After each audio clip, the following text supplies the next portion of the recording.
और इस बीच विष्णु शंकर जैन से मेरे सहयोगी संजय शर्मा ने बातचीत की, आपको सुनवा देते हैं।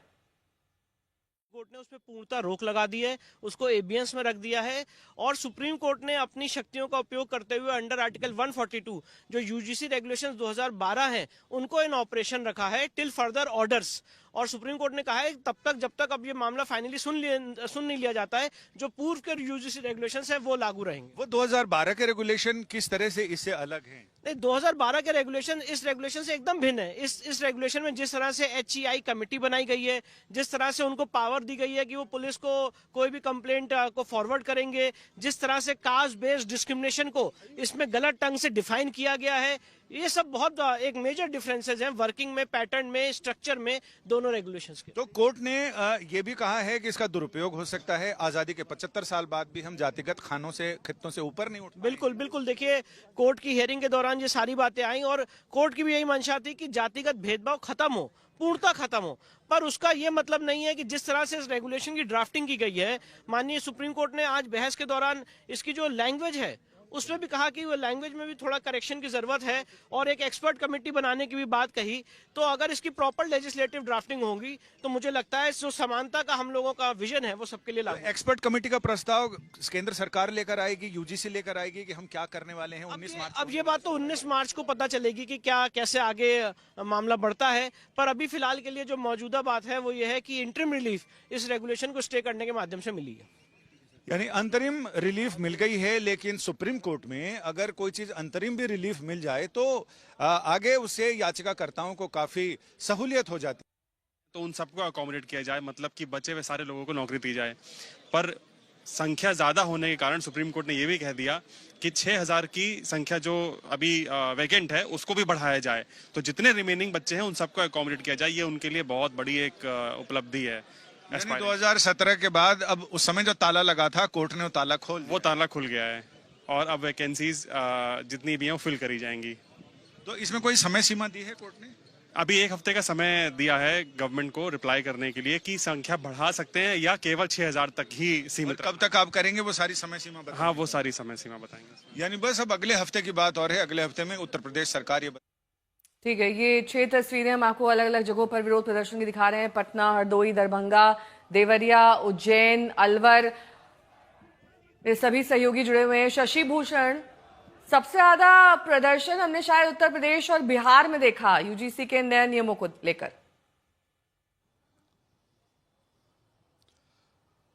बिल्कुल। और देखिए 13 जनवरी को जब नए नियम लागू किए गए थे तो अगले 2-3 दिनों तक शायद जो कैंपस के छात्र हैं वो समझ नहीं पाए थे, अगर खास तौर पे कहें जो जनरल कैटेगरी से आने वाले छात्र हैं। लेकिन जैसे जैसे चीज़ें सामने आई सोशल मीडिया के जरिए, मीडिया के जरिए, तो उनकी आपत्तियां सामने आने लगी थी नेहा। और हमने खुद देखा पटना यूनिवर्सिटी जिसका एक अपना बहुत ऐतिहासिक बैकग्राउंड रहा है, वहां पर बड़ी संख्या में छात्र जो है वो एकजुट हुए, नए नियमों के खिलाफ लामबंद हुए।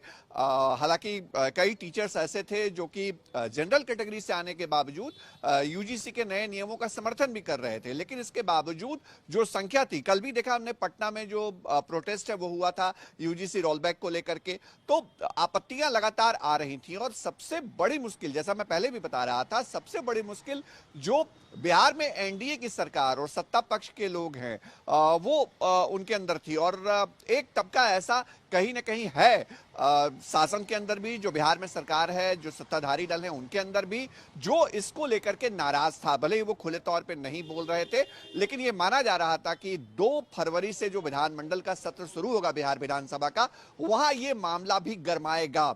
तो उन परिस्थितियों में एक राहत की खबर है बिहार में जो एनडीए की सरकार है उसके लिए भी, कि कम से कम सुप्रीम कोर्ट ने जो तात्कालिक तौर पर निर्देश दिए हैं और जो व्यवस्था दी है, उसके बाद इस मामले को लेकर के जो एक बखेड़ा खड़ा हुआ था और आपत्तियां जिस तरह सामने आ रही थी, अब उस पर थोड़ा विराम तो लग ही जाएगा। ठीक है, मैं लौटूंगी आपके पास। बीच दिल्ली यूनिवर्सिटी के वो छात्र आपको सुनवा देते हैं जो इस नए नियमों का विरोध कर रहे थे। जो जनरल कैटेगरी से आते हैं उनको रिजर्वेशन के बोझ तले इतना दबाया गया है, फिर भी हमने उसके अगेंस्ट ज्यादा कभी कुछ नहीं बोला, हमेशा अपनी मेहनत पे भरोसा किया और सोचा इसी भरोसे से हम आगे बढ़ेंगे। पर जब अब यहाँ पे हम यूनिवर्सिटीज में एडमिशन लेने के बाद भी हमारे ऊपर फॉल्स क्लेम्स लगाए जाएंगे, तो फिर हम लोग कहाँ जाएंगे, आप हमें बताइए। उनका भी यही कहना है कि ऑलरेडी जब रूल बने हुए थे तो इस रूल की जरूरत नहीं है। कहीं ना कहीं हम लोगों में आपसी मतभेद का नहीं सरकार कर रही है, हमारे आपसी मतभेद पैदा होंगे इस रूल से। ये घातक रूल है। सरकार से मेरा आह्वान है, हम समस्त युवाओं का आह्वान है कि इस रूल को वापस लिया जाए, अन्यथा अभी तो कागजों से कैद करोगे इल्म की उड़ान को, यूजीसी ने मेज पर रख दिया गुरुकुल के सम्मान को, फैसले ऊपर से थोपे गए, आवाज नीचे से दबाई गई। हम ब्राह्मण हैं, अलग जातियों के लोग हैं, ऐसा माना जाता है कि स्वर्ण हमेशा सरकार के साथ रहे, लेकिन आज जब हमें जरूरत पड़ रही है, सरकार हमारे साथ खड़ी रहनी चाहिए, तो उस समय सरकार खामोश बैठी है। ये जो कानून है इससे जनरल को, मुझे लगता है जनरल कैटेगरी को सबसे ज्यादा सुरक्षा की जरूरत थी, उन्हीं को छोड़ दिया है।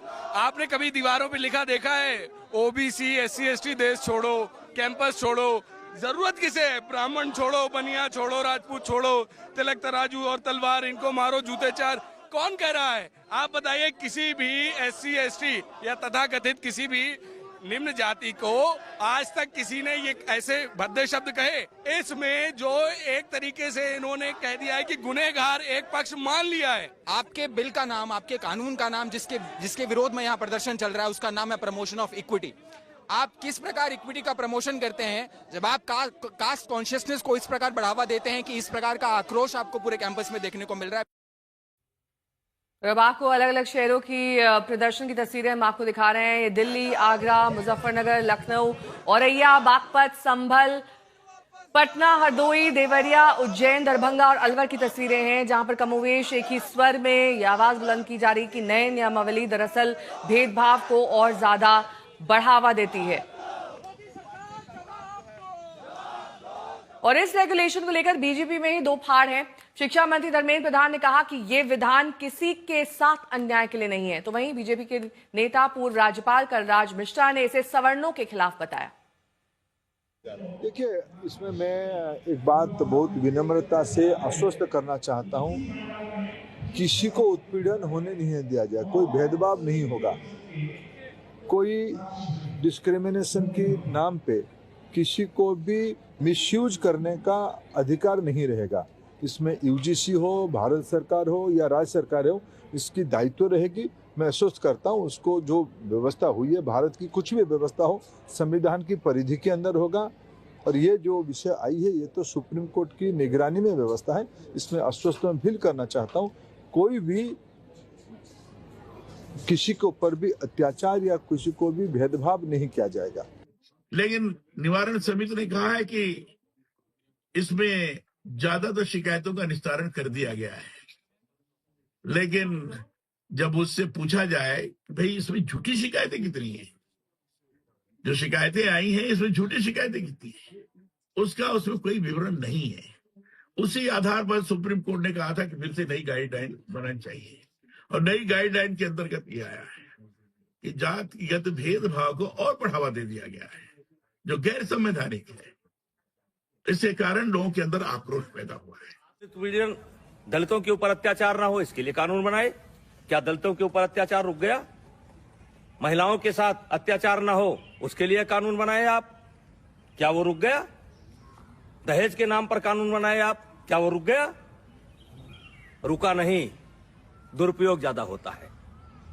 जहां ऐसे कानूनों की समीक्षा की बात होनी चाहिए, अब पता नहीं किस मंशा से अधिकारी बैठ करके ऑफिसों में निर्णय ले लेते हैं। यूजीसी का मामला जो असमानता है, उसको समानता में लाने के लिए एक कानून लाया गया है। और कानून बनाते समय जो लोग विरोध कर रहे हैं, उन्हीं के समाज के 17 लोग उस कमेटी में थे, पढ़े लिखे लोग हैं।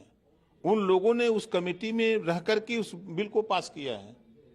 और मजे की बात आपको बता दें कि उसके साथ साथ केंद्रीय शिक्षा मंत्री धर्मेंद्र प्रधान जी खुद कह रहे हैं कि भाई इससे किसी का कोई नुकसान नहीं है। अगर आपको यह है तो हम एक कमेटी बना देते हैं, 15 दिन में इसकी समीक्षा करा लेते हैं, अगर कहीं त्रुटि है तो उसको सुधार लेंगे।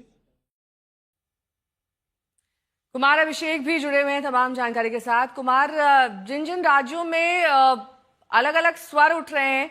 एक ही पार्टी या फिर गठबंधन के जो नेता हैं वो अलग अलग राय रख रहे हैं स्टे पर। निश्चित तौर पर नेहा, देखिए, अगर उत्तर प्रदेश की बात की जाए तो उत्तर प्रदेश में बीजेपी के जो सहयोगी दल है वो यूजीसी का जो ये नियम था जो आज स्टे हुआ है उसके समर्थन में थे। वो चाहे ओम प्रकाश राजभर हो, चाहे संजय निषाद हो, इन तमाम लोगों ने इसका समर्थन किया था, हालांकि दबे स्वर में किया था। बीजेपी के भीतर एक खामोशी, एक चुप्पी थी, क्योंकि विरोध लगातार बढ़ रहा था। स्टूडेंट से लेकर के जो बीजेपी के भीतर जो उनके अपने काडर के लोग हैं, जो नेता हैं, मंत्री हैं, ऐसे लोगों में भी ये विरोध लगातार बढ़ रहा था। आप देखिए, कालराज मिश्रा ने खुलकर विरोध किया, उसी तरीके से ब्रजभूषण शरण सिंह इसके विरोध में उतर आए। बहुत सारे नेता जो इसके विरोध में थे लेकिन पार्टी की वजह से चुप्पी साधे बैठे थे। दरअसल आज के इस सुप्रीम कोर्ट के इस मामले को एक तरीके से स्टे देने के बाद अब सबके मुंह खुलेंगे। निश्चित तौर पर अगर बीजेपी उत्तर प्रदेश में दूसरे दलों की बात कर ली जाए तो चंद्रशेखर शुरू में खुल करके इसके समर्थन में थे कि ये बहुत अच्छा काम हुआ है, लेकिन बाकी जो तमाम दल हैं वो कहीं ना कहीं उन्होंने एक दूरी या एक चुप्पी बना रखी थी, बड़ा ही सेफ अपने स्टैंड ले रहे थे। लेकिन अब इसे एक तरीके से सामान्य वर्ग की जीत मानी जा सकती है। हालांकि ये टेम्पररी स्टे है, अब देखना होगा कि 2 महीने बाद किस तरीके से नए रूल्स फॉर्मुलेट हो रहे हैं, लेकिन इसने उत्तर प्रदेश की जो पूरी सियासत का जो समीकरण है उसको तो गड़बड़ा दिया है, क्योंकि अब फिर बीजेपी को ये तो जवाब देना ही होगा कि भाई ये तो सुप्रीम कोर्ट ने किया, लेकिन आप लोगों ने ऐसा क्यों किया। ये स्टूडेंट्स भी पूछेंगे, ये मुझे लगता है कि जो भी इसके विरोध में रहे होंगे वो लगातार पूछेंगे, और बीजेपी के लिए निश्चित तौर पर ये जवाब देना मुश्किल का सबब होने वाला है, आगे भी होने वाला है। ये जरूर है कि उसे राहत मिली है सुप्रीम कोर्ट के आज के स्टे से, लेकिन पार्टी के भीतर भी बहुत सारे लोग सवाल उठा रहे हैं। पार्टी के भीतर ठीक है, और इस बीच तस्वीरें एक बार फिर से आपको दिखा देते हैं, क्योंकि जो नई नियमावली आनी थी उसमें दरअसल दोनों वर्गों की बेहतरी के लिए सुप्रीम कोर्ट ने आदेश दिए थे। 2012 के बाद ये आदेश आए थे, लेकिन अब सुप्रीम कोर्ट ने इसी नई नियमावली पर स्टे लगाकर एक बहुत बड़ा संदेश दिया है।